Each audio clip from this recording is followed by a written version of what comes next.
আসসালামু আলাইকুম। আশা করছি আপনারা যে যেখানে আছেন আল্লাহ রহমতে সবাই ভালো আছেন। আজ একটি নতুন রেসিপি আপনাদের সাথে শেয়ার করব। মাত্র 15 মিনিটে অতুলনীয় স্বাদে ঈদ স্পেশাল ডেজার্ট রেসিপি, তাও আবার একদমই ভিন্ন স্বাদের এই ডেজার্ট। তো এখনও যারা আমার চ্যানেলটাকে সাবস্ক্রাইব করেন নাই তারা অবশ্যই আমার চ্যানেলটাকে সাবস্ক্রাইব করে নেবেন এবং পাশে থাকা ছোট্ট বেল বাটনটি ক্লিক করে নেবেন। তো চলুন আমার তৈরি করতে যা যা লাগছে। এখানে আমি একটি ফ্রাই প্যানে 1 লিটার গরুর দুধ নিয়েছি এবং অ্যাড করে দেবো স্বাদ মতো লবণ এবং সামান্য আমি এলাচের গুঁড়া অ্যাড করে দিলাম।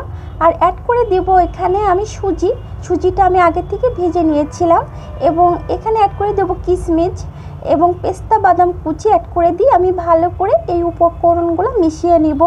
আর এই উপকরণগুলো কিন্তু জাল দেওয়ার আগে এইগুলো ভালো করে মিশিয়ে নিতে হবে। তো ঠান্ডা অবস্থায় মিশিয়ে নেওয়ার পরে এবার আমি চুলাটা অন করে দিয়েছি যাতে সুজিটা ভালোভাবে কুক হয়ে যায়। তো এখানে আমি চিনি অ্যাড করে দিয়েছি, চিনিটা আপনারা কমিয়ে বা বাড়িয়েও দিলেও হবে। তো এবার আমি নেড়ে চেড়ে নিব সুজিটা কুক হওয়া পর্যন্ত।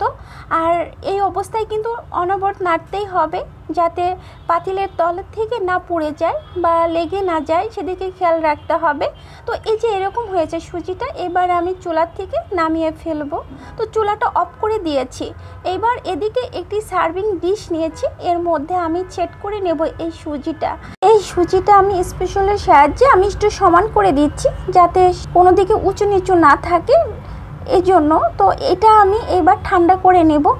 আর এদিকে আমি একটি বোল নিয়েছি, বোলের মধ্যে আমি ভিভো ক্রিম নিয়েছি, আমি এখানে 1.5 কাপ অ্যাড করে দিব ভিভো ক্রিম। আর এই ভিভো ক্রিমটা কিন্তু অবশ্যই ঠান্ডা রাখতে হবে। যদি ডিপ ফ্রিজে রাখেন তাহলে আধা ঘন্টা আগে বের করে রেখে দিলেই হবে।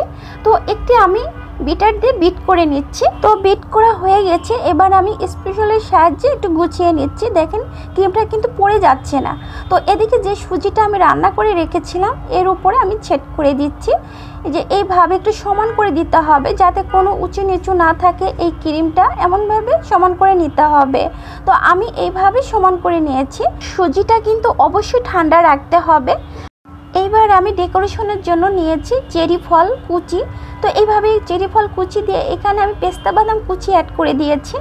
তো এইভাবে আমি সব ডেকোরেশন করে নেওয়ার পরে এটা আমি ফ্রিজে রেখে দিব আধা ঘন্টা মতো।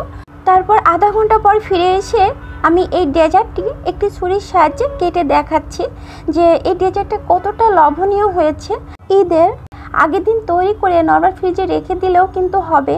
আর এই ডেজার্টটি দেখতে যেমন সুন্দর, খেতে কিন্তু তার চেয়েও অনেক মজা। আপনারাও ঈদের দিন ঝটপট এই ডেজার্টটি তৈরি করে ফেলুন। এই ডেজার্টটি আমি একটু কেটে আপনাদের দেখালাম যে দেখেন ডেজার্টটা কতটা লোভনীয় হয়েছে। এই রকম ডেজার্ট তৈরি করে আপনি যদি কাউকে খাওয়ান তাহলে আপনাকে সবাই কিন্তু প্রশংসা করবে। আর আমি একটু ডেজার্ট কেটে দেখালাম, দেখেন কত সুন্দর হয়েছে আর কতটা লোভনীয়। আপনারাও ঝটপট এইরকম ডেজার্ট তৈরি করে পরিবেশন করতে পারেন। আজ এ পর্যন্তই, আবারও কোনো নতুন ভিডিও নিয়ে আপনাদের মাঝে আমি হাজির হব। আল্লাহ হাফেজ।